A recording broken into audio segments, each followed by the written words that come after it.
Hello there guys and welcome to the second Raw review in a row with Saul, Acidic Saul, who's over there. Hello there. We are coming to you from, well, my room and his room, but more importantly, Raw was in Raw. Boston this week. That's what I don't know where I went with that. Raw was in Boston, Massachusetts this week, John Cena's hometown, hence why he was here. Well, we found out later why he was actually here. It'd be something if we were coming from Boston, Massachusetts. You know what? wouldn't it? Not bad. Imagine if we were literally there at People would the be saying, "Why aren't you both in the same room?" It's a fair point. You'd be like, well, hold on a second here. It's the illusion. It's the act of illusion is what we go for. We are going to start, however, with a twist. We did this on SmackDown with me. We're actually going to sum up Raw and give the rating what we thought of Raw. And then we're actually going to go into the episode talking about the bits. So if you guys that don't want to watch the whole thing, you will come into the video straight away. Within the first 5 minutes, you will know what we thought of Raw. I'll give you a quick synopsis, but then we'll go into detail about Raw. So for me, Raw this week was I've got to get my piece of paper because I've lost it. It should have been a 3 out of 5. But the last segment actually pushed it to a 3.5 out of 5. What did you think it was this week? I gave it a 3 this week. Yeah, up until the end, I was on a 3. I wasn't happy with it, but I wasn't disappointed. But the last segment pushed up to 3.5. Actually gave me a really good smile and a shock factor. Crowd was certainly shocked, weren't they? Yeah, crowd was good. Crowd was good last night. And I think the only thing I've really got to say is the matches were okay. Some of them were poor, which we'll get on to. Hit and miss, wasn't it, with the matches? There were some ones that were alright and quite good, and there were some pretty poor ones as well. Yeah, it seems to be the standard of Raw. The second hour actually wasn't as bad as what it was last week. Second hour was, I think, a bit better this week. But yeah, so I gave it a 3.5 and so gave it a 3. So if you don't want to watch second hour last week, we had 3 poor ones in a row, didn't we? And that was sort of really tough. It was a really big letdown on that show. So if you guys don't want to watch any further, that's fine. You've got your synopsis. We thought it was a 3.5/a 3 out of 5. If you guys... One more thing, we got picture-in-picture as well. Yeah, picture-in-picture for most adverts. Not all of them. Most adverts this show, which is major because it actually helps us with the review. But if you guys don't want to stay around and listen to what we have to say about the matches and each individual, there you go. This is your bit segment for you. We start off, well, before we actually get into Raw itself, we have a little promo package as such, and it basically is the Bloodline get into Raw early, and Paul Heyman is scared of Solo Sikoa. It's the first thing I wrote down. The look on Solo gives Heyman in the way he backs away from him. It's just like... He's like, no, I don't want none of this. This is... I'm not about it. I love this personally. It's Paul Heyman basically saying, look, if your brother doesn't return by next week, it's not anyone else's fault apart from yours, Jimmy. He said it a bit further on. He actually said it in a segment later on, but this was trying to hint at basically get shit done because otherwise your ass is on the line. Let's face it, if it had been Solo's ass on the line, he wouldn't have said anything. No, he would have said anything. But we finish off with we've got Solo versus Kevin Owens, and we've also got Jimmy versus Sami Zayn. And as they walk off and get ready, Paul Heyman goes on his phone and goes, call Roman Reigns. Now, I'm upset. Why are you calling him Roman Reigns? He is your tribal chief, head of the table. You should be saying, call my tribal chief. And not call the head of the table. Yeah, not call Roman Reigns. Paul Heyman, that's poor from you as a special counsel. You should be doing better. You should be naming Roman Reigns in your phone book as my tribal chief. Because I acknowledge my tribal chief. Clearly you don't. But yes, we get into Raw and... well, straight away it was KO versus Solo, wasn't it? Yes. We also get told that later on in the episode, we've got Lita and Becky can celebration, and then I put, yay, Logan Paul versus Seth Rollins face-to-face. I'll say this now. I wasn't excited at all. It changed later, admitted, but I was not excited for this in the slightest. No. Yeah, it went all right though in the end, but the yeah. start of it. Like I say, we'll get there as the review goes on. However, Solo Sikoa versus Kevin Owens. Solo Sikoa, first and foremost, his whole aura, his look is incredible. He has the darkened lights with a bit of a shine. He has a towel over his head. He looks like he's going to kill you, if I'm honest. And rightfully so. Where he is with the towel kind of reminds me of old school Taz when he used to. Yes, yeah, old school Taz. You've obviously got the Umaga reference as well. Hell, even Rusev slightly with no, but then again, Umaga was the same. So Rusev kind of got off Umaga, but there was a bit of Rusev in there as well with just some of bits and bobs. I think it's more like his size and his stature reminds me of Rusev as well. But then we get Kevin Owens starts, doesn't he? Then it's Solo. Prediction straight away. I predicted Solo because Same. Yeah, I thought this because again they said last week that Solo's not been pinned or submitted since his debut onto the main roster, which yeah. So I was like, oh, okay, Solo's got to win. Surely something's got to happen here.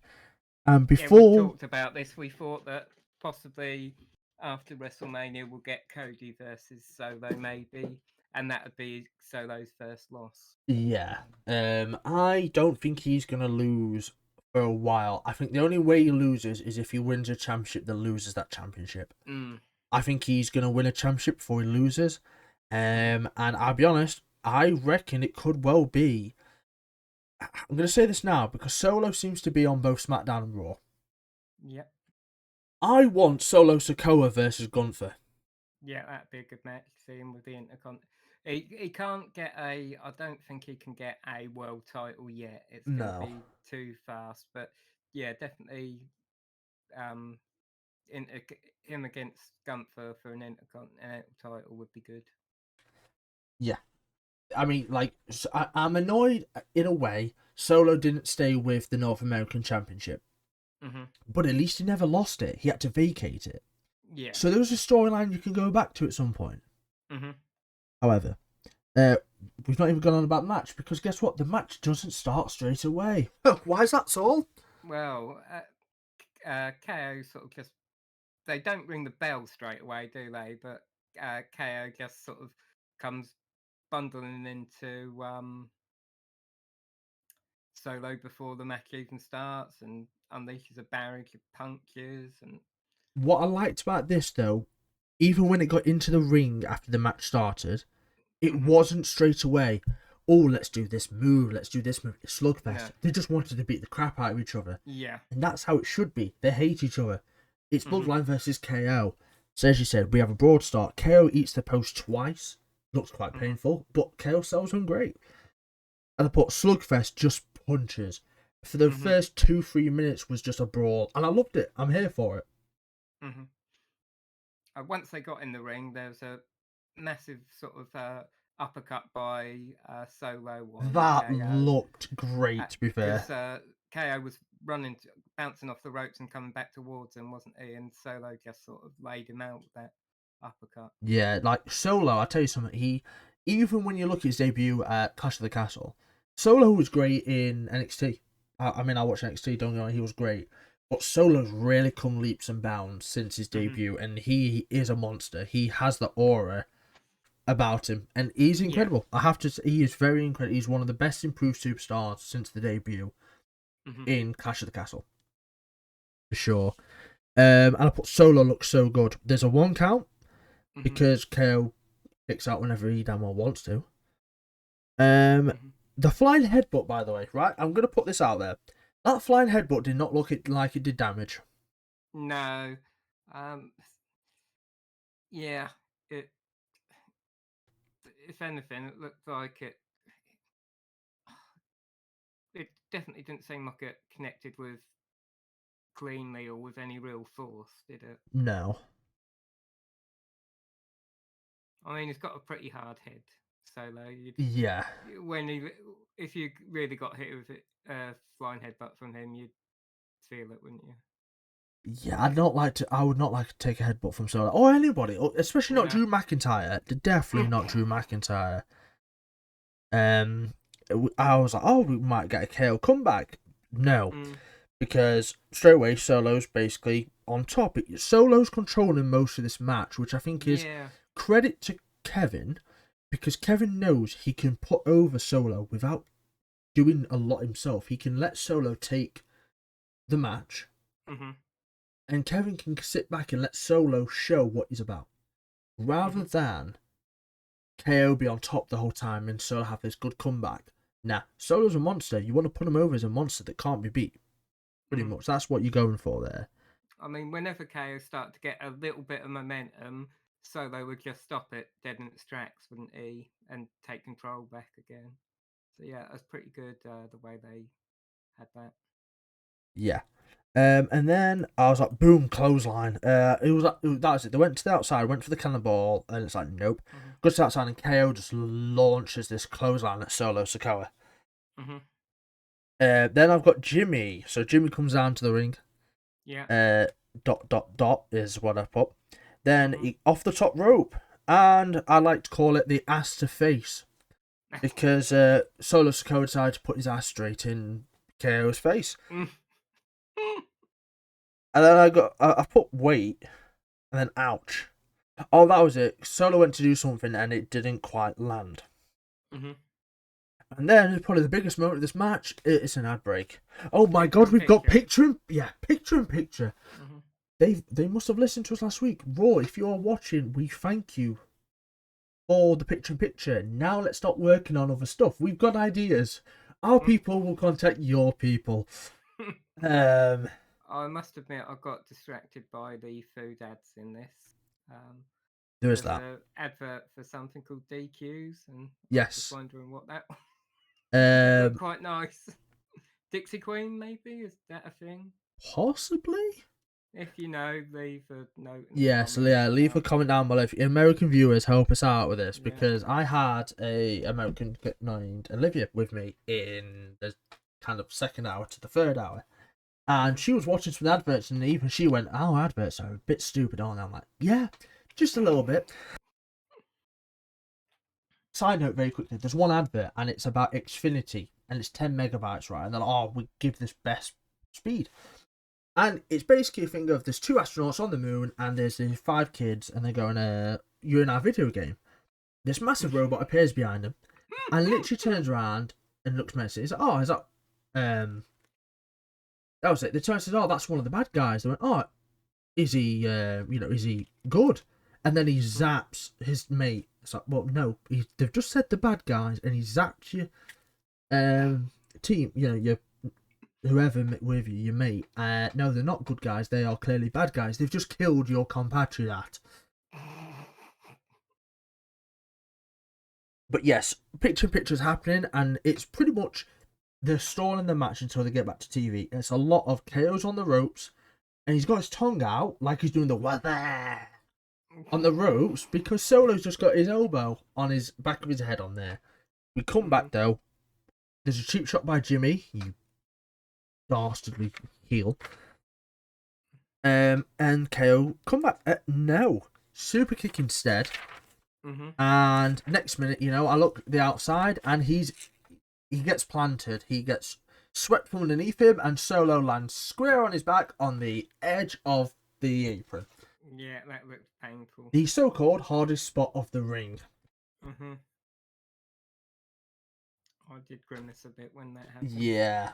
Then we go for a senton. Then we just get these headbutts out of nowhere. Samoan drop. KO starts to rally, and next minute, I think it's Solo eats post here. Solo eats the post instead. Yeah. Then is this where we got the 2 super kicks and the cannonball and the swanton? Yes, and we're thinking, oh my god, is it swanton? 1, 2, Jimmy forces a DQ. Yeah, and this isn't the DQ that was in the adverts, by the way. This was actually a disqualification. We know what that DQ is. It's the DQ in the adverts. I had gave this a 4 out of 5. Gave this. The DQ pissed me off. I give it a 3 out of 5. It's a bit of a theme running through a lot of the matches on this episode of Raw with the way things happened at the end of the match. Obviously, we'll get more into that. I gave it a 3 out of 5. Yeah, I think it's a good match, but the DQ ruined it. It had all the potential to have Solo go over. Hell, even if they get distracted and you give Kevin that win, it's not bad. Kevin's won, but it's by DQ, so it's not a win because Yeah, we got a prediction wrong, didn't we? yes, both got the prediction wrong. Anyway, they start beating down Kevin, and Sami Zayn's here. He eats post again, takes down Jimmy, goes for the chair, and once again, he goes for Solo first instead of hitting Jimmy on the table with a chair. This is what annoys me about this. You've got a chair, don't stand about with it, just go to town, just go hit him with the chair. But I've put, when that chair finally hits, the crowd's going to pop. Because they're trying to signify the chair shot heard around the world, I think is what they're going for. Like the old Seth Rollins to Roman Reigns, which it was heard. Everyone's chanting, Sami, Sami. KO's in the corner. Sami reaches his hand out to Kevin Owens. And Kevin Owens, guess what, guys? Rolls underneath the ring and walks off. I was saying to you, wasn't I? I thought this was smart because he can't just save him and make up and everything's all right. From everything that they've been through over the last few months, they need to do a bit more, I think, before they can reconcile. I think as well, I literally said this to you before we started the review, it's going to be the last SmackDown on WrestleMania, before WrestleMania, and do you know what? I don't care for it. Like, if they reconcile, I'm annoyed Sami's not won the World Championship, if I'm honest. But there were so many ways to go with the story, and I think they've really just halted the storyline.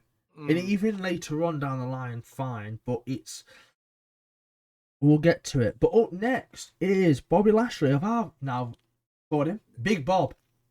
Big Bob. Big Bob. Not the Big Bob from AEW. That's a different Big. That's Big Bill. Big Bill. Big Bill. Yeah. Bob Bill. Oh, yeah. It's very confusing. It's Big being Bob. A wrestling fan. It is. And we get a advert, which is one of my favourite adverts, because it tells me about the Superstar Sundays that are coming up. And we are getting Kane for A&E and rivals Triple H and Batista. We will, by the way, at some point, be doing a A&E review of some of the episodes, because we've got the likes of China. We've got the likes... That one must have come out now. It's come out. I need to find a good copy of it, because the ones I found was awful. But yeah, China came out last Sunday. We have stuff like Randy Savage. We have Bret the Hitman Hart. We have Goldberg. We have Rey Mysterio. Definitely want to do the Goldberg one, don't you? Oh, definitely want to do the Bret Hart one. So. We have Edge, Rey Mysterio, DX in itself. Like I say, me and Saul watched the Undertaker one. We're not doing a review of that, but the quick synopsis is these A&E documentaries are very good. And they give a really detailed past about how Undertaker got to the business, how he was never always just the Undertaker. He was Texas Red, and Paulie Dangerously. People, if you don't know who that is, didn't know about him. I didn't know. I didn't know about Paulie Dangerously. He was what my favourite incarnation of Heyman. If you don't know, Paulie Dangerously is Paul Heyman. Paul Heyman's real name's Paulie, I think. Actually, looking back at it, Paulie Heyman, yeah. There's Paulie Dangerously with his big buddy brick phone, mobile phone, the big, mobile phone. the proper 80s mobile phone that went from the top of your head down to the bottom of your shin. So yeah. Now, this Bobby bit, because it's a recap of what happened with Howdy on SmackDown, weren't it? Which, by the way, is Bo Dallas. If people are wondering, it is clearly Bo Dallas. But yeah, let's talk about the SmackDown one for a second. As you said, nothing happened pretty much. Howdy came out, had a giggle with him. Turned out it's Bo Dallas. Got slammed.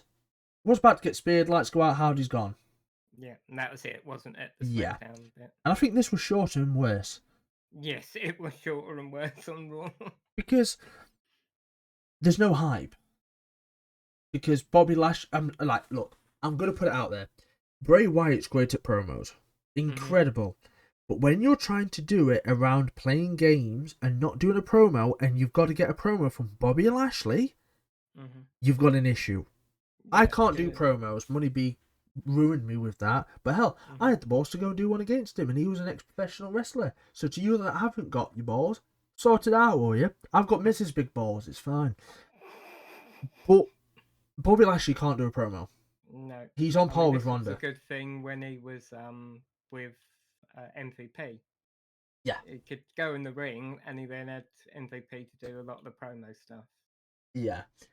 So pretty much he says, I'm tired of playing kids games. I thought that coming over to your show would be like a man thing. It clearly wasn't. And then the screen flickers behind him twice. Yeah, and that was it for that segment, really, wasn't it? There's nothing else that happened, and I thought, oh, we could have had an advert break or something. Joe, I would prefer an ad break because I'd be able to go to the kitchen, get myself some food, and strap in for the rest of the night because it doesn't get much better. So I'm like, okay, cool. That's that. So SmackDown, something's gonna happen, right? And then we bit more backstage, and we've got Chelsea Green. Yeah, and Carmella. So it's Carmella first, isn't it? It's Byron Saxton is interviewing Carmella. The Princess of Staten Island. Yay. So I've got to say to it. So yeah, he's interviewing Carmella, and Chelsea Green comes out, and Chelsea Green's like, we'll go to Adam Pearce's manager. So Chelsea Green's character is Karen. I think everyone knew this anyway, but for you guys that don't know, Chelsea Green is officially Karen in WWE. So there's that. So I'll just try to sort my t-shirt out because it's all over the place. So yeah, they start going on about how Adam Pearce is basically crap at his job. Bold, yeah, which actually is a running theme in this show apparently. Yeah. And they basically, bye Byron, why are you listening in? Why are you stood there listening to what we have to say? It's private conversation, right? Yeah, and before that, while they're talking about Adam Pearce and bad mouthing him, you see him actually walk up behind them, hear him turn and go away. Yeah. Which that was quite funny, to be fair. So Chelsea is accompanying Carmella to the ring because we now have Bianca Belair versus Carmella. Yeah. Well, it's got Bianca Belair in it, and I'll tell you what, some of the stuff she was doing in this match, for a woman of her size and strength, the athleticism she's got is incredible. Crazy. She's incredible. My issue is this was very hit and miss, this match. There was a lot of miscommunication at times. Yeah. Which is unfortunate, but and it surprised me as well because Bianca and Carmella have fought quite a few times in the past, haven't they? So I'd have thought they'd have had a bit more chemistry between them. Yeah. So that's alright. For everyone that's looking, I am on my phone. I'm trying to do rotors at the same time. I'm a busy man. I'm trying to do stuff because, good lord. Anyway, moving on. Yeah. So we start off straight away, and I don't know. Something about this was off from the get-go. I predicted Bianca Belair before we go any further. Yeah, Bianca. Bianca's got to win. Part of me was a bit dubious because Chelsea Green was out there. Yeah. I was thinking, we're going to see a distraction roll-up finish or something like that. And we very nearly had it a few times. But thankfully it didn't materialise. Yeah. There was a ring of roses, as I like to call it. They'll chase each other around the ring, start off with. There was like, I wrote something and I don't even know. Oh, athleticism. So I was literally on about Bianca's athleticism, doing backflips off of this and landing. Yeah, the backflip off the top rope and then landing on her feet. I was just like, damn. She's insane. She's insanely.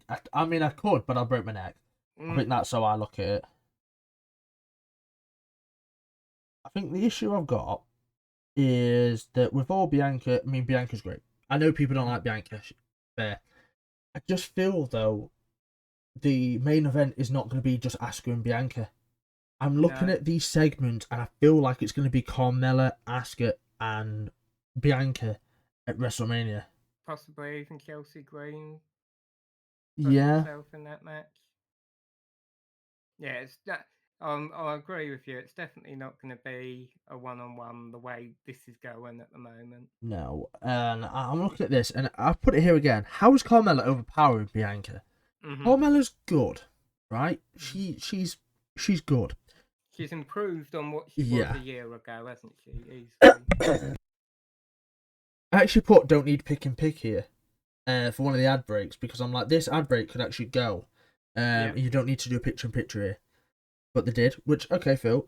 Eat turnbuckle Bianca, reversal kick, Carmella being on top, and I'm a bit like, I don't understand why Carmella is overpowering. If it was smart and like out maybe wrestling her, I wouldn't mind it. But to actually overpower Bianca doesn't make no sense. They say pound for pound, she's probably the strongest woman in WWE at the moment. Yeah. I mean, Rhea's probably stronger, but she's also a lot bigger. Yeah. Physically than Bianca. And again, sloppy. There's a backbreaker that just hits. Another backflip, distraction, super kick.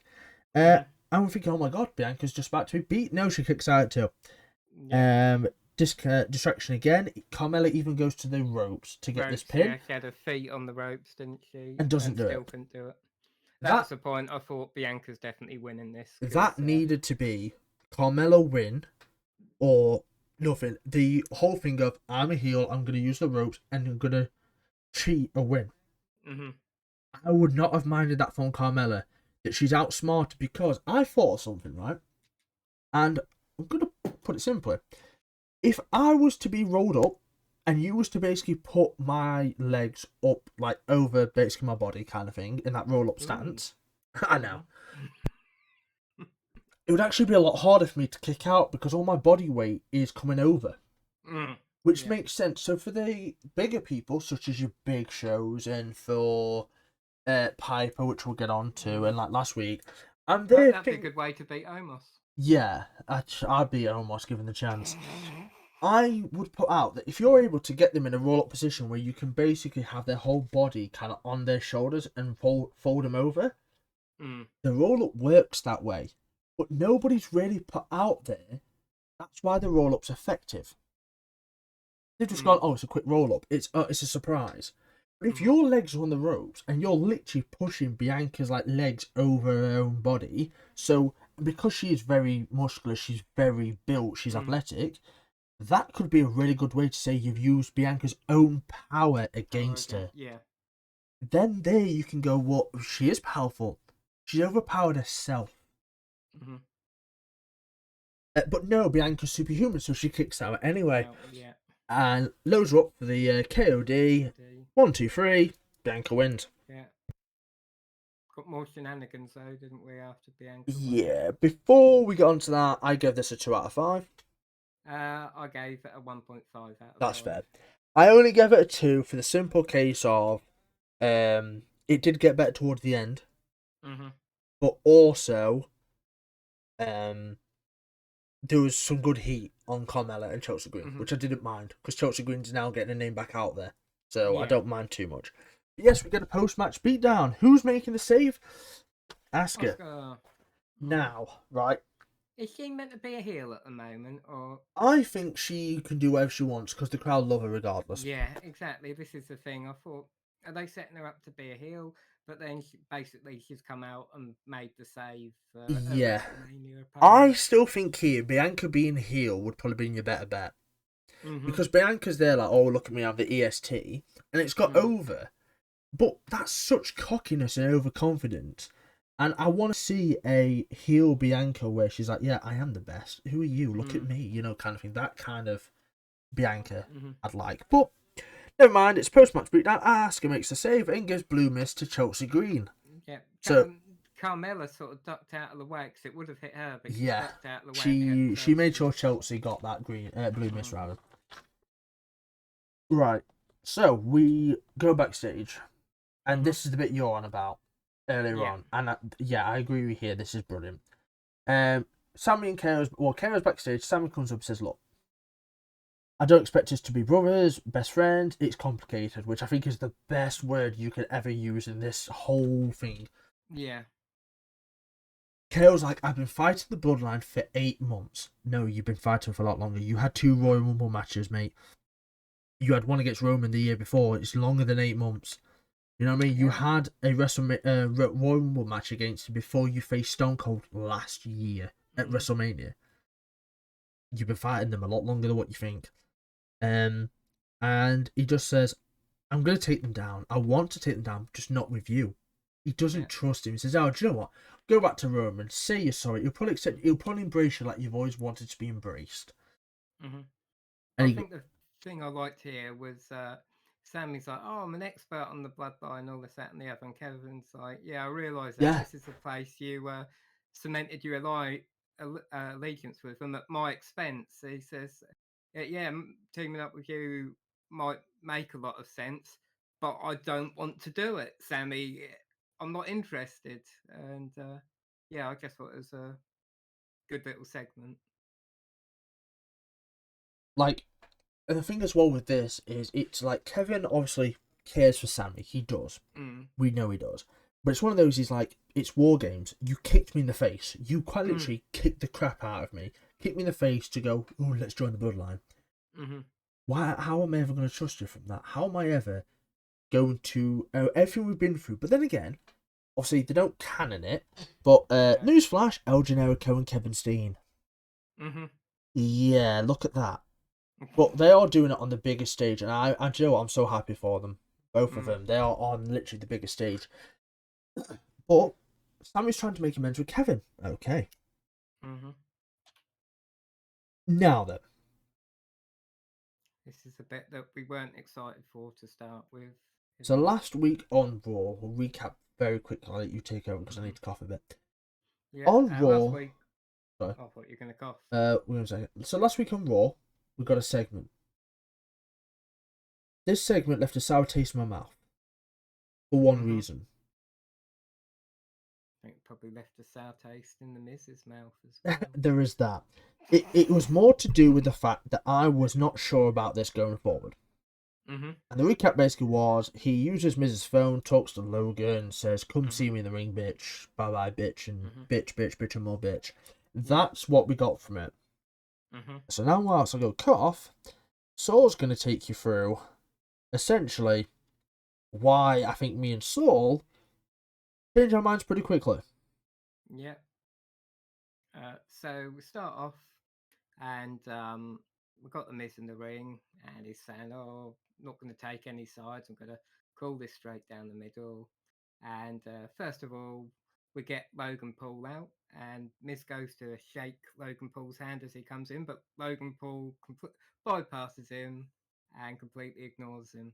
So Miz was a bit taken aback by that, which I thought was good, because they're not meant to be friends. They had that match last year, and I didn't think they'd made up this. Although obviously with what happened last week, he's still got his number in his phone. Then we had Seth come out, and for about, it must have been 2 minutes, all the crowd they're doing the whoa. And to start with, Miz is sort of going, "Come on, shut up, we're on a time limit," all this, that, and the other, trying to get the crowd to be quiet. But Seth just puts his hand over the microphone and keeps doing this. And then Logan Paul does the same thing as The Miz, and the crowd boo him. And this was sort of like the start of Logan Paul's really getting more heat now. Yeah. This, and he kept building the heat, didn't he, during this segment? Yeah, I mean, he's always going to build heat because it's Logan. Logan sucks chance. Yeah. Fuck you, Logan. Yes. Yeah, I enjoyed those. I'm not gonna lie. I thought they were good.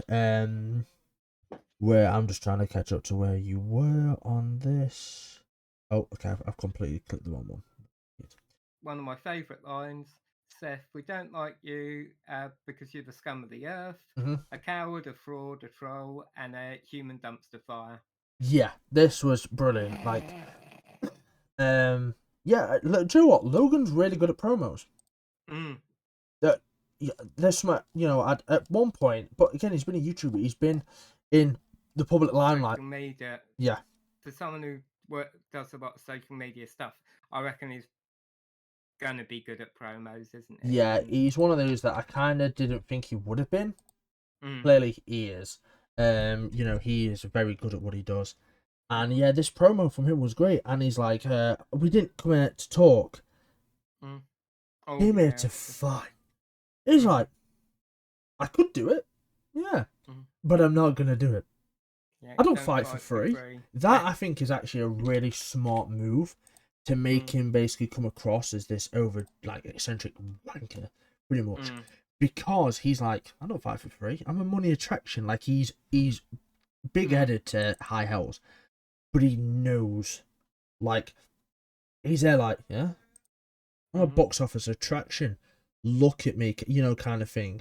So I do like this Logan, where again, this is what we were saying a lot of reviews ago, is with Logan, one of the biggest issues is he already, when it comes to social media, he's a bad guy. He comes across as a bit of a dick. And to make him face doesn't make sense. No. I think part of the problem back then was the people he was fighting, the Miz. Yeah, there's and the that. Miz is always a bit of a heel, isn't he? Yeah. And also going up against Roman. Now, Roman's a bit different, that people love him even though he's meant to be a bad guy. Yeah. But they sort of had Logan as the face in that match, didn't they? Yeah. Against So Roman. it's just one of those where I'm like, I'm very much. He's in the best spot. Being a heel here is in the best spot possible. Yeah, Seth's over like Rover, isn't he? So, Yeah. Yeah. Quite thankful about it actually, because like I say, he's a good heel. He's a very good heel. And then yeah, he basically, what was it? Oh yeah, he goes in Boston, and the crowd go nuclear. Which again, great stuff from Logan. He knows how to turn a crowd on him.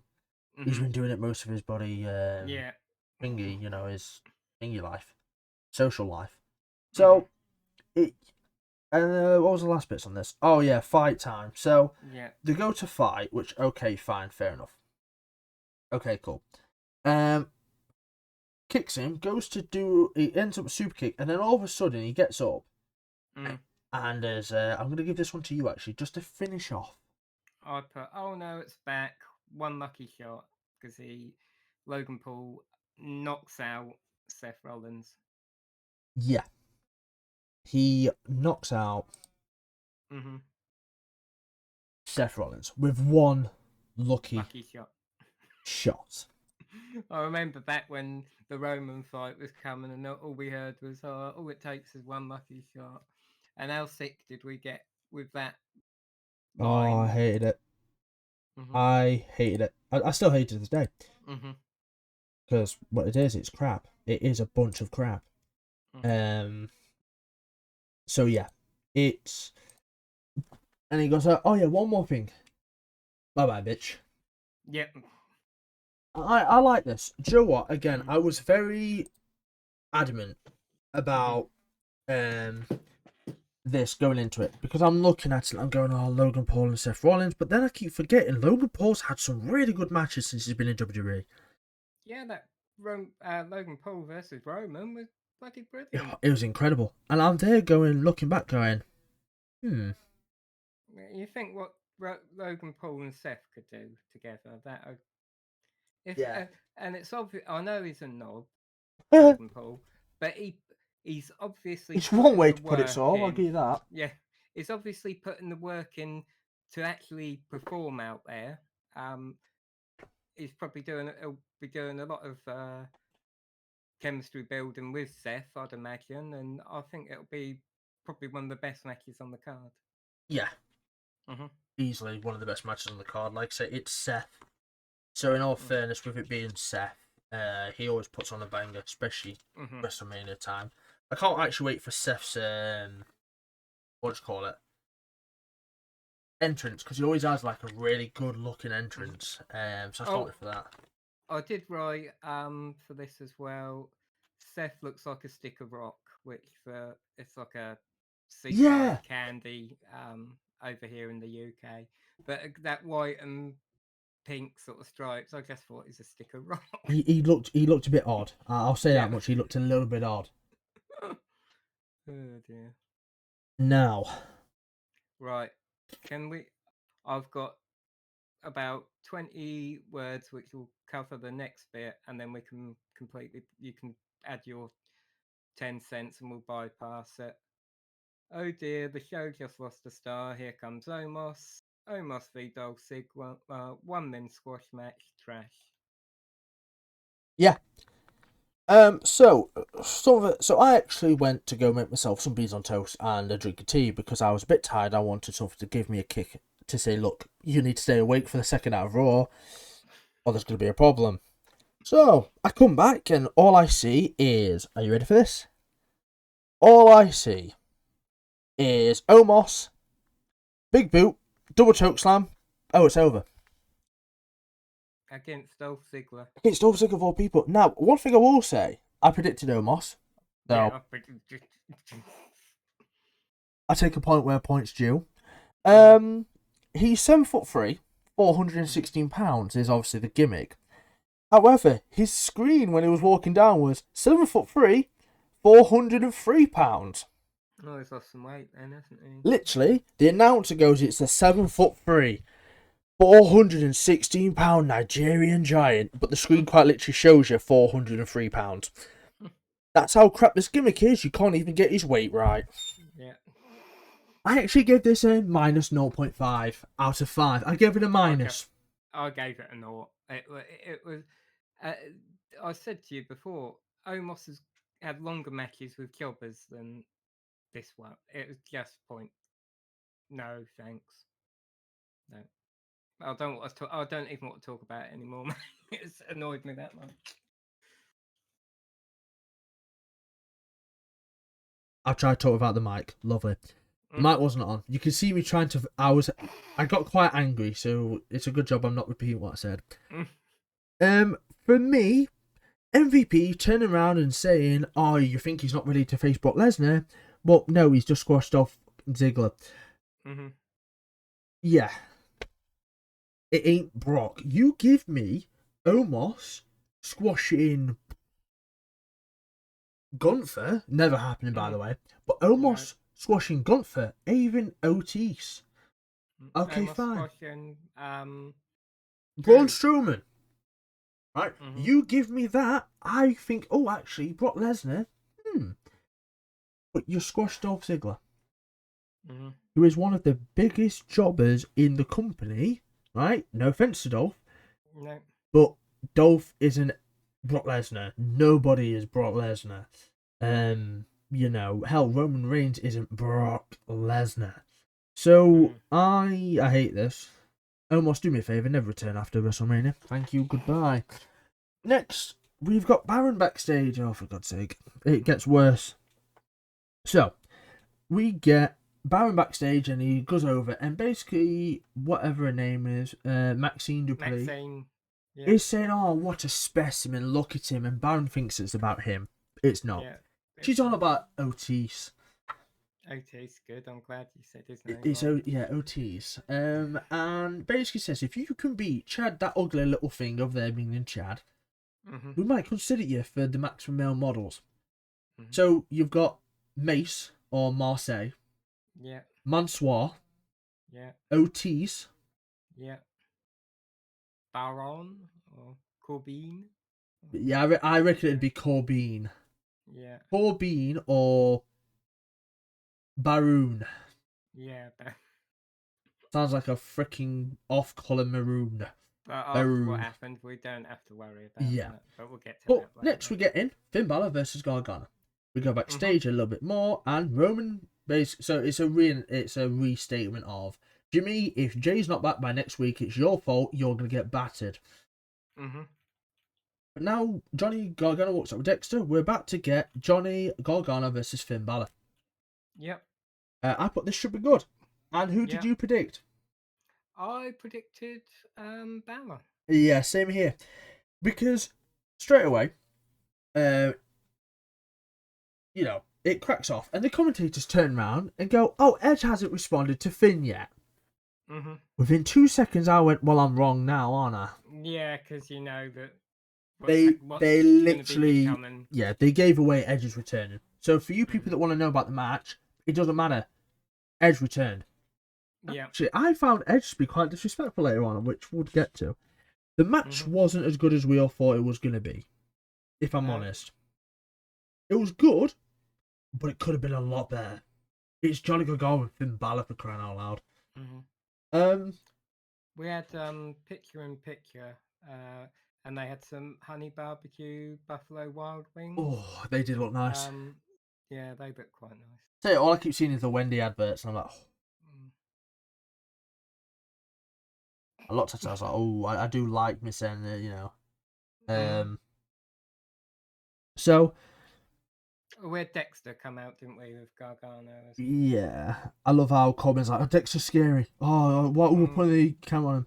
The match was a bit hit and miss, if I'm honest. There was a couple of good spots. I'm not going to go into the match greatly for the simple case of it was your standard 2 good stars have a semi-generic wrestling match, but the wrestling doesn't matter because we're setting up for something later on at the end of the match or near the end of the match. So, I'm gonna go on to essentially the next page because there's a handshake for some reason. Great reversal drop kick, Rhea Ripley being Rhea, Finn's in control. Great kick to the face, that was actually quite nice. Went up to do something, got kicked to the face. Johnny comeback, yes. Let's go Johnny. Slingshot spear, love that move. I put the DI sling blade. And if you don't remember that, Johnny Gargano did the thing where he puts his hands together and then does the DIY super kick. He goes for it and gets a sling blade for his troubles. But then he gets to hit 2 super kicks. There's a lovely head scissor reversal. He goes, I am Finn Balor. That gets reversed. Takes out Dom, thinking this is great. Double stomp. Hits the Shogun dropkick. He goes to the top rope. And who's coming out? Well, Edge's theme song was off.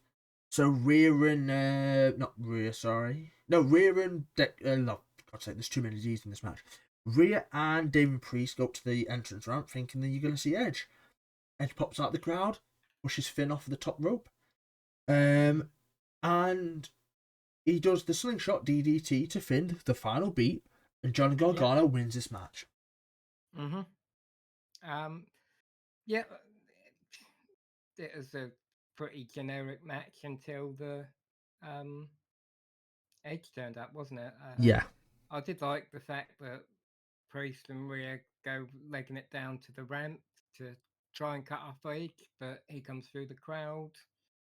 And yep, when they finally notice and come running back, Loomis takes out which one was it? It wasn't Dom, it was the other one, Damian Priest. Yeah. And yeah. So this was basically this entire match was a setup to have Edge appear, wasn't it? Yeah, which is a bit upsetting, really. Because I'm looking at this match going, well, this should be good, and I mean, I gave this a 3 out of 5. It was very generic. Yeah, I gave it 2.5 out of 5. And I think this is last week on the review. This was one of the matches that I said I was really hyped for, and it just didn't live up to what I thought it was going to be. Yeah. Like this, I think the last time they faced was 2020 in NXT. And that was a banger of a match, may I add. An absolute banger of a match. Unfortunately, this was nowhere near it. Which, look, to be expected. But I'm a bit upset it didn't happen. Just on a side note,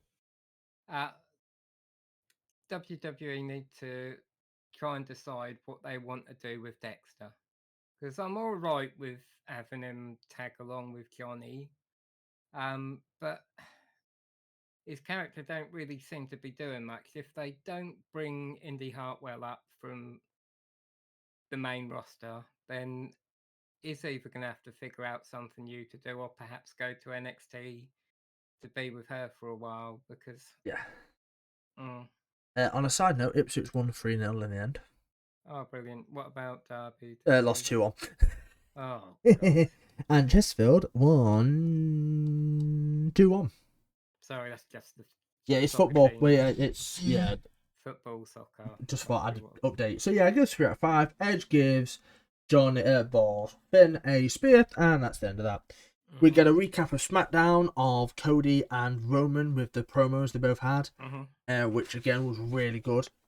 Really set up. They're going for the Dream's adopted son over his actual son. I think is the best way I can put that without thinking it. It's the son he always wanted versus the son he's got. So yeah. I did think it was very smart that they didn't have Roman be disrespectful about the American Dream. Yeah. Yeah. Because that would have been an easy path to take, wouldn't it? Oh yeah, absolutely. Talk trash about him, but they haven't done that. I think as well, something that I really did like about this whole thing and the SmackDown thing, going back to it, is Roman's all laughing and, oh yeah, look at me. When he walks out of the ring and walks up the ramp, he goes dead serious. He looks in his eyes and goes, shit, I've got a problem. One of the first times he's only ever turned around and visually shown the crowd, that's Cody Rhodes, like crap. And he's worried. In his face, he's worried. You can tell, but he's all like, "Oh yeah, look at me." It's starting to all come into effect. However, we get Nikki Cross potentially in Piper Niven is announced, but before that, straight after WrestleMania, we get a Saudi show. Yeah. Yay! It is the King and Queen of the Ring, May 27th. So that is the first pay-per-view after WrestleMania, no WrestleMania Backlash. It's going to be the King and Queen of the Ring, which actually is a good option. I like it. However, I hate it's in Saudi, but it is what it is. Yeah.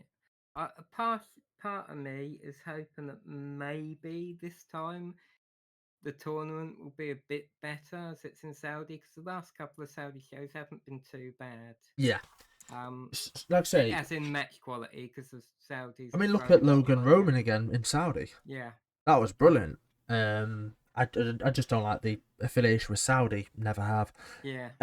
But yeah, Edge is backstage and he says, "No disrespect to Johnny, but that's Finn Balor," and I'm like, no, disrespect is there's disrespect there. That's Johnny Gargano. You know what I mean? That is Johnny. Don't disrespect him, because he is a damn good wrestler. Albeit the match was a bit meh. But Johnny Gargano is one of the best things of NXT and one of the best things of Raw at this moment in time. I think Johnny should confront Edge. We'll see. This might be what they're building up to. Because next week on Raw, Edge confronts Finn in the ring. Yeah. So is this a WrestleMania match, or is this going to be ending on Raw? Probably WrestleMania, if I'm honest. WrestleMania, yeah. So, Nikki Cross and Piper Niven. I predicted Piper. I predicted Piper as well. Have you got 20 or less words for this one as well? I've got 3. I've got less than 20 words. I've got about 6. My 3 words are Boss Man Slam. And you are actually the big boss man now, so that's very appropriate. So yeah, Nikki attacks straight away. Ring the bell. Crossbody, drop kick to the knee. Yikes! ... Tour of the Island or Big Boss Man Slam. Do you want to know what I've got written down? Yes. Lasted longer than the Omos match. Nice. I like that. Yeah. This was awful. The finish looked awful. The Tour of the Islands, I think it's called, or Big Boss Man Slam, looked awful from Piper. I'm sorry, Piper, but it wasn't good. You think it just didn't look good at all, and that's a 1, 2, 3. So Nikki Cross has been beat like that. Candice put more of an effort than Nikki. Bit weirded out by that. Guess what? This got a minus 0.5 out of 5. Yes, I went minus again. I gave this a 0.5 star. Literally, because it was an improvement on the Omos. Yeah, that's fair. I gave 0 stars. we go backstage a bit more. This was one of the best segments of Raw, actually. I love this. Yeah. This is the Elias and Boogs, isn't it? Yes. So Boogs is trying to lift something, I think. I don't know what he's doing. Mm-hmm. Elias comes over and basically says, "Why are you taking notes? You need to be a bit more of a badass." Mm-hmm. That guy over there, Bronson Reed, yeah, I want you to go over to him and tell him I want to fight him. I want to fight you. Right? He's going, read my lips. I want to fight. So, okay. So Boogs walks over to Bronson Reed and, okay. And he tells him. Talking. Yeah. So Bronson comes over, turns to Elias and went, "Oh, do you want to fight me?" Elias is like, what? Your death wish. Walks off. Very generic promo, by the way. Walks off, and Elias is like, "What did you do?" Boogs went, "I told him, you want to fight him. You said, read my lips, I want to fight you. So I told him, you want to fight him." Mm-hmm. And Elias is like, you've got a lot to learn. So we get Bronson versus Elias next week. Mm-hmm. I'm so excited. I don't think the match is actually going to be as good as this little bit was. No. So it did crack me up a bit. But Boogs, he makes me laugh. I did like this. How many pages have I got? I've got about 4 pages left. Right. Now, the whole reason... Becky G is? Becky G? Yeah, because she's going to be doing the America the Beautiful or Brave or whatever it is on Night 1 of Mania. It was just a little advert that came. No idea. No, me. I know Becky Lynch, but that's about as far as I go. But the reason why we're all here, we're in Boston. Mm-hmm. It's the hometown of John Cena. Mm-hmm. John Cena walks out, he's crying. He's emotional. Mm-hmm. And his best mate, Stu, the cameraman, is off. Disgusted. Cancel Raw, cancel the whole fucking show, cancel WrestleMania, cancel everything. You cannot have John Cena return without Stu, the cameraman. You've let me down. Anyway, so, Cena gets the ring, gets the microphone, and Austin Theory interrupts straight away. Cena didn't even get a word out, did he? Best thing they could have done there. No. Best he thing. Got a few words out on the rant, but once he got the mic, he didn't say anything. Like the best thing they could have done, Theory straight away entrance. Mm-hmm. Oh, but I'm excited. We've been saying this for ages, haven't we? Mm-hmm. We want John Cena, Austin Theory because that's where we think it should head. Yeah, this had a lot of stuff in this promo when, like I've got 2 pages worth for a promo. Right. Mm-hmm. So, first of all, he says he's got respect for Cena. He only became a WWE superstar because of John Cena. Yeah, so he wants inspired by him.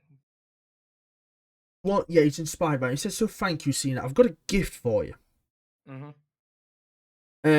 Because this gift is going to be bigger than any movie role you get. You disrespectful mother. Anyway, he goes, the gift is me versus you at WrestleMania. Mm-hmm. Okay, that's... Well, I wanted this match. And at this point, I'll be honest, I'm like, okay, you've done nothing to hype this match for me. No. I don't care for it. I liked Cena's reaction to this. So, the crowd, by the way, want this. The crowd are chanting yes, quite loudly. And Cena goes, no. No. And just to make sure, no again. Yeah. He's not earned the right to face John Cena. No. And Cena says, because they don't care about you. No. You don't believe you. You've been given opportunity after opportunity. You don't believe you. You're generic. And I love the fact that Cena goes, there's a sign over there somewhere. Austin Theory is a John Cena wannabe. And he picks out that sign. I think that's brilliant. If that's planted or not, I don't care. But he's gone, look at that sign. And he's incorporated it into... It's brilliant. It's promo, he just says, you're a ghost. I'm the ghost of future present. I think he said. But he does say to him, look, he references that this was him back in... Ruthless. The Ruthless Aggression. As Vince would put it, sorry. I've always wanted to do that. But yeah, you're all right. Yeah, I like Cameron with that. It says the quite true. Yeah, it just basically says that it's I've been there. You're me back in the ruthless aggression era. I almost lost my job back then. He nearly got fired. Yeah, um, and yeah, he was sort of making up like he was drawing a lot of parallels between them, wasn't he? Like this, and I think because he feels that in the future, Austin Theory could be the new John Cena. But he's saying at the moment there's no substance or anything to him, and he's gonna have to work to Yeah. get it. And he goes, "You got no heart, no soul." And I put Cena's killing this man. Jesus. He goes, "You're one step away from being a jabroni." Yeah, you what the trunks, wasn't it, or something? One what did he say? I know I wrote this part down. Um, Theory is a pair of trunks away from being a jabroni. Yeah, that's the one. And then he goes, "Oh, you've got the best name in do." He goes, "Oh, that was it. I forgot the term already." He says, "But it's some kind of like package. It's He talks crap about this. Says, "I'm actually gonna talk good about you." That's what this is called. And he goes, "You've got the best name in WWE, Austin Theory, Stone Cold Steve Austin, The Rock, The Undertaker." And he goes, "But the thing is, you may have Austin, but your last name is you. You're nothing but a fairy. Like in theory, yeah, in theory, you're a fairy." Yeah. Um. In theory, all these fans should be coming here to see you. In theory, and he just keeps saying all these things that are pretty disparaging towards Austin Theory. Where's me? And he goes, "Oh, Boston." I think it was Austin first time about Boston. He goes, "A gift. Shut up." And then Cena goes, "You're making a mistake. I'm trying to help you walk out in one piece."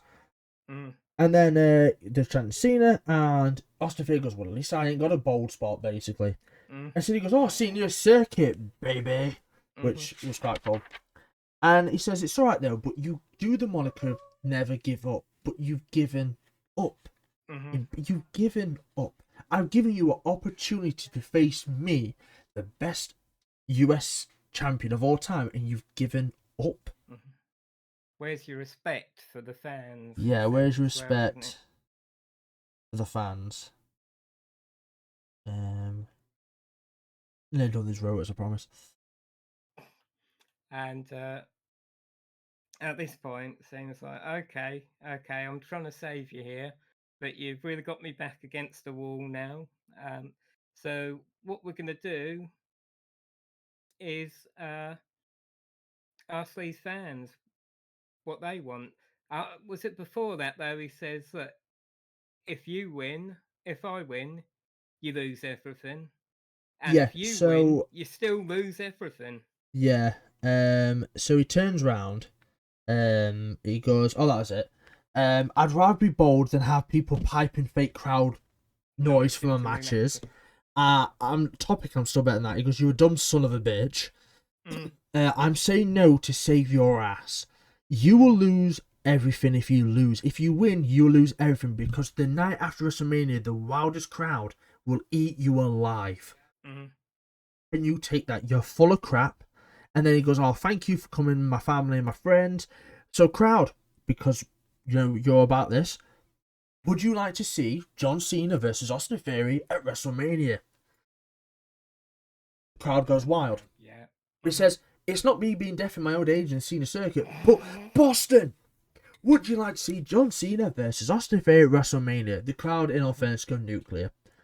Yeah. And he says, "I've never given up on the crowd. I will never give up on the crowd. You just made the biggest mistake of your life." So we get set up John Cena versus Austin Theory. Theory, WrestleMania. And he goes, "You're going to need luck because you haven't got it here," pointing to his head. "You haven't got it here," pointing to his heart.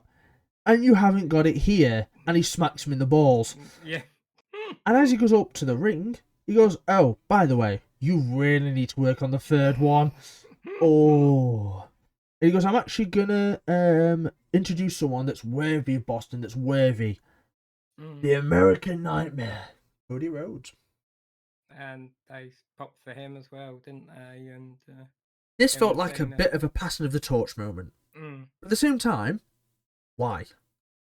Yeah, they both started in WWE about the same time, didn't they? Yeah, weirdly enough. Yeah. So years, probably difference. Yeah. So I was like, All or Nothing for Theory is going to be the tag. And I'm like, hyped for this. Yes. I'm very hyped. That promo did everything and more to get me hyped for Cena versus Theory. We've wanted it for ages anyway.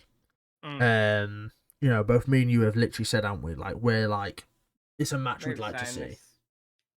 Saying this back in War Games, I think. Weren't we? Yeah. Because the parallels are there. Back when he won the title, I think, was when we first. Yes, because he got rid of that crappy phone gimmick, and all of a sudden you start seeing a bit more of as a young John Cena, which, by the way, is a massive compliment when you think about it. So it goes from great to crap.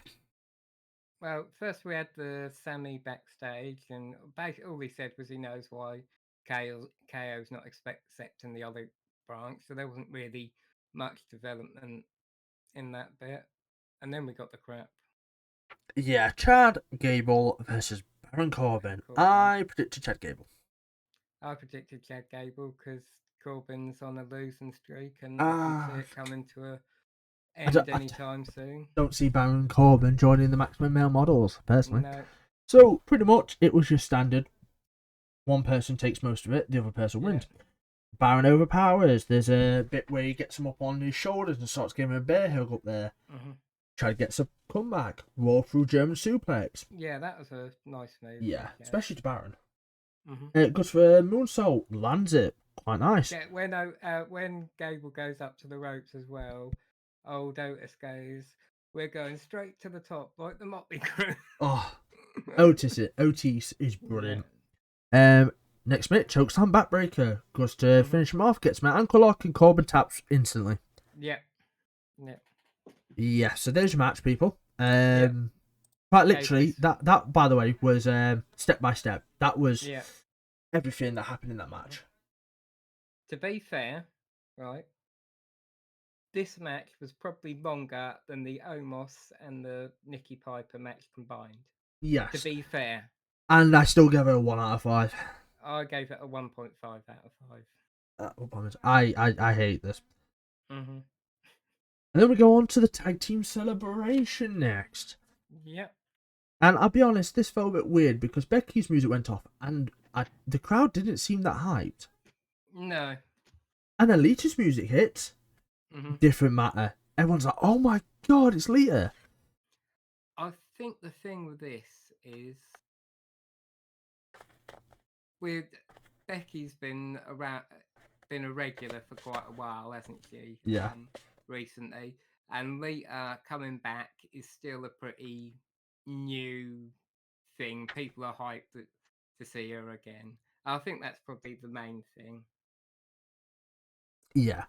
And look, the last run Lita had in 06 was awful.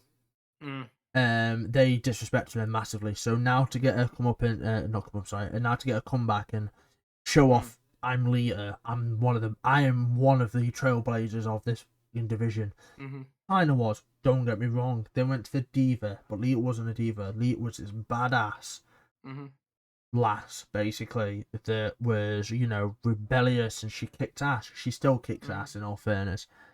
And so basically says, "Oh, Becky's like, we've got a couple of legends here." I'm like, "You're not quite a legend yet, Becky, but I like it." And she was giving praise to Lita, and the crowd, rightfully so, was, "You deserve it." Because she does. She deserves a lot better than what she got back in 06. But we couldn't have done it without a great equalizer. Here comes Denzel Washington. No, that's the movie. Crap, never mind. It's Trish Stratus. And something seemed off about Trish's promo. Trish took the wheel on the promo, and I'll be honest, it was a little off. Promos are always a bit off.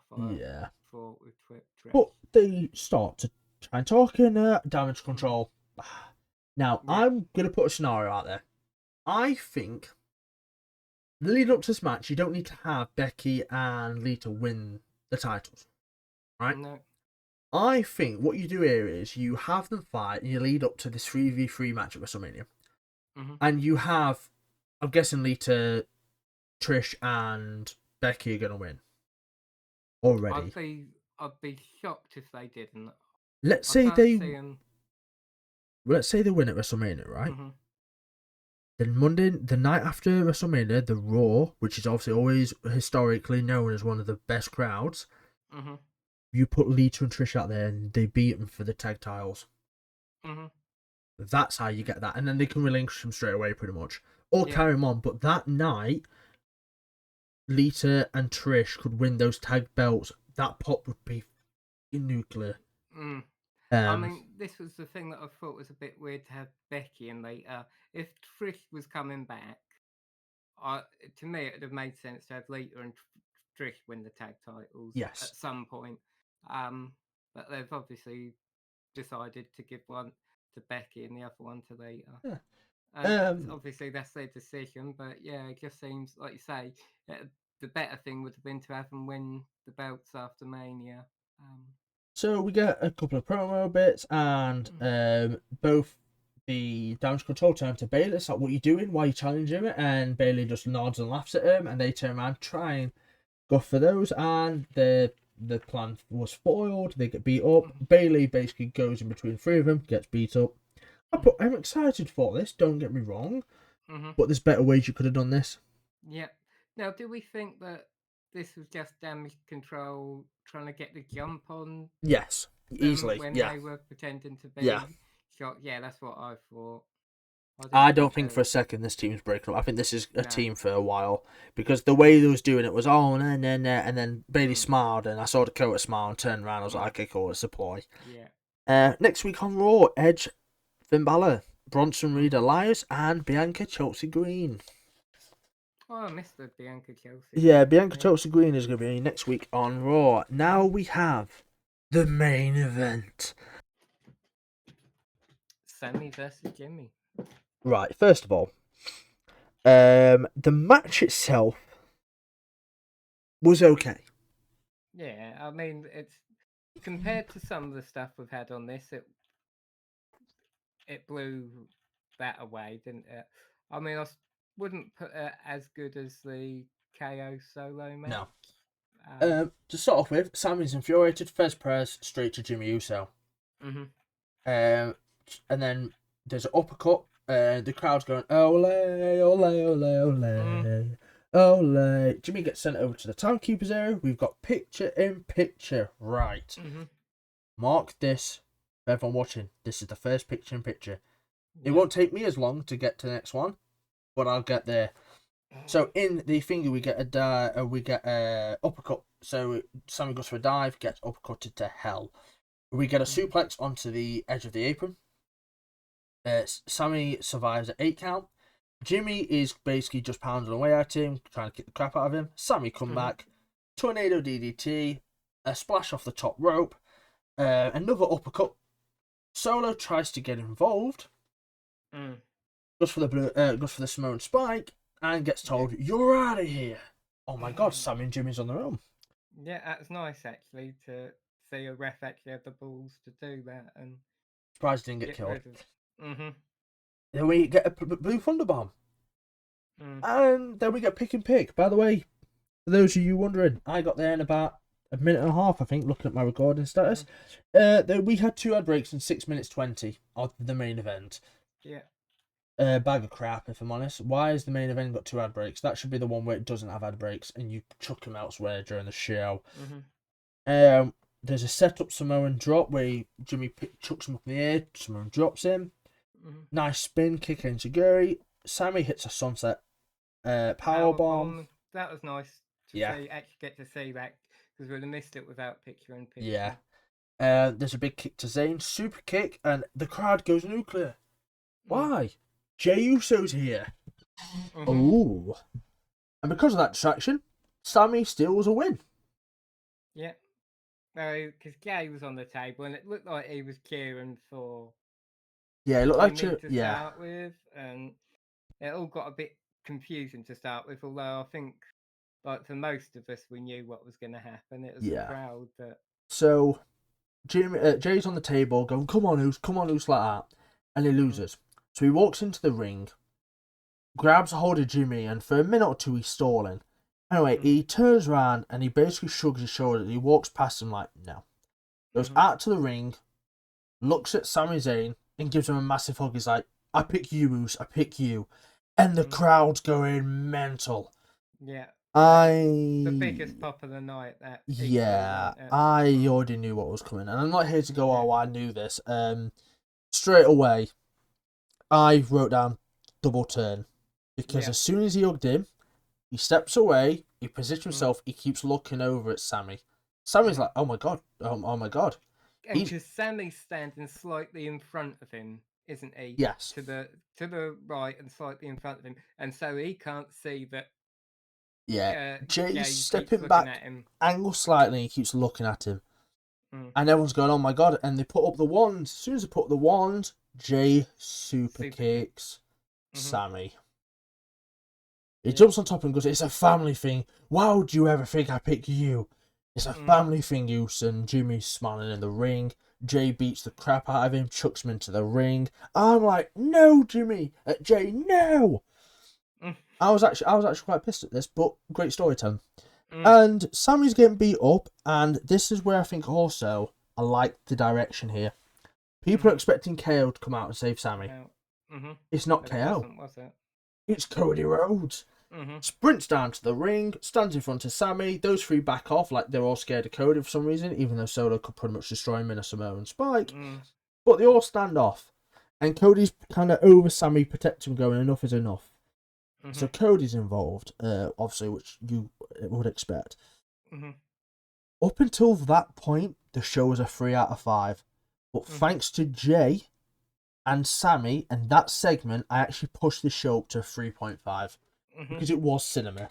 You had him embrace Sammy. I'm with you, Oos. I'm with you, this and that. And then he super kicks his head off. Straight away, yep. And that's why I gave it a 3.5 in the end. Like I said, it would have been a 3. It would have been a 3. I probably wouldn't have given it a 3 if that hadn't happened. It would have probably been a 2.5. Yeah, it wasn't the best.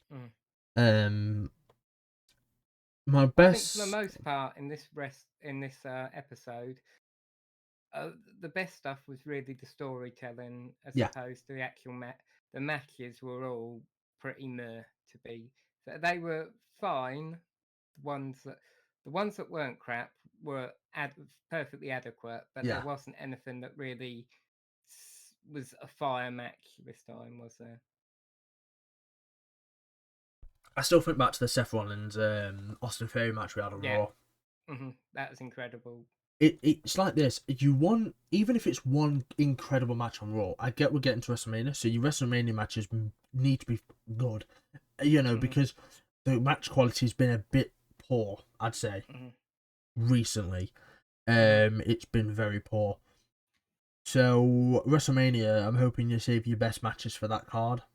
You'll have the time, you'll have, you know, the showdown of showdowns. We also got a Miz and Maurice promo package for WrestleMania, which was Maverick. Was it Maverick? Top Gun, yeah. Top Gun, that's the one. Which was quite cool. I do love the Miz. He's brilliant. We were saying this though the other day, weren't we? There's a WWE 24 documentary. Again, highly recommend watching the Miz's if you haven't already, because he goes through some crap. And to get to where he is after the card he got dealt with, he's done wonders to be in that position. He's worked his ass off. That's why he's as good as he is, because he's worked his ass off to get to where he is. He never won the Tough Enough he was in. No. He actually was a second place person. I don't even know the name of the person who won it. He was probably around for a few matches and disappeared. And Miz Tough Enough. I want to say, for some reason, I've got Daniel Puder. Daniel Pewter, what's he doing now? Let's have a little gander. This is a little exclusive for you guys. So, Miz Tough Enough. Miz was runner-up. His wrestling career was much more significant than that season winner's Daniel Puder, which... He's retired already. He's 41. American Professional Wrestler. He's undefeated in MMA competition, winning 8 times and never losing. Mm-hmm. So he went basically straight from WWE on to... yeah. He did... he obviously did Tough Enough. 2005. Yeah, it won 1 million. 2005 Ohio Valley Wrestling. He had a shoot match with Kurt Angle. Mm-hmm. Bit of Ring of Honor. Bit of New Japan. And then went into mixed martial arts. Yeah. I'll be honest, I would not notice him if I walked past him. No. I wouldn't have a clue who he is. And that's no offense to him. I just wouldn't know who he was. Whereas even people who aren't wrestling fans pretty much know who The Miz is because he's in films and social media and So yeah, like The Miz. Dancing in the Stars, I think he did. Yes, he did. Yeah. Mm-hmm. The Miz is incredible, and The Miz has rightfully deserved whatever he gets. He's a two-time, the only two-time Grand Slam champion. My ad, you know, he's pretty much done it all, and weirdly so, The Miz, you know. But yeah, so my best and worst performance of the week. Worst, we'll get out of the way now because it's going to be the one we always pick. Omos. Yeah, worst was Omos, and do you know what? I did have someone else. I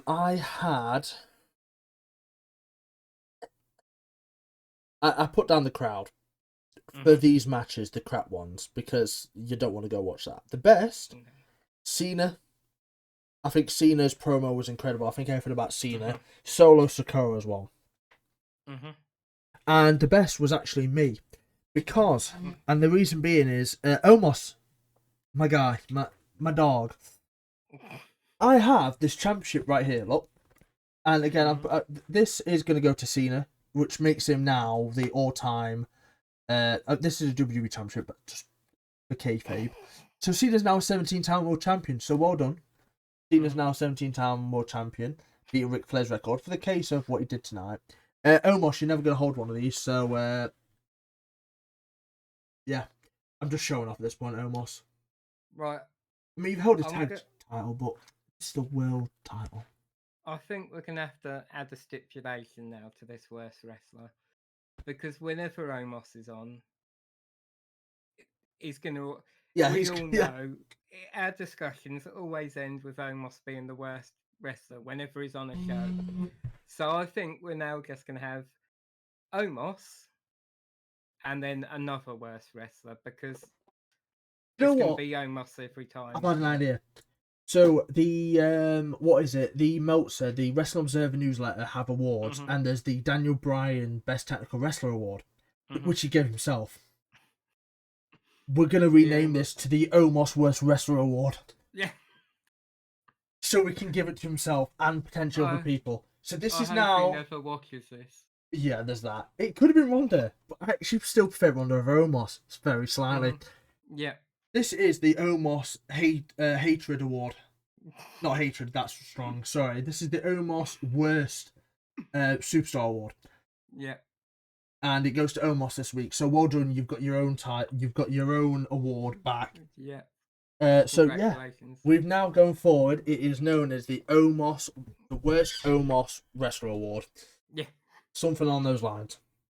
My best performer. Yeah.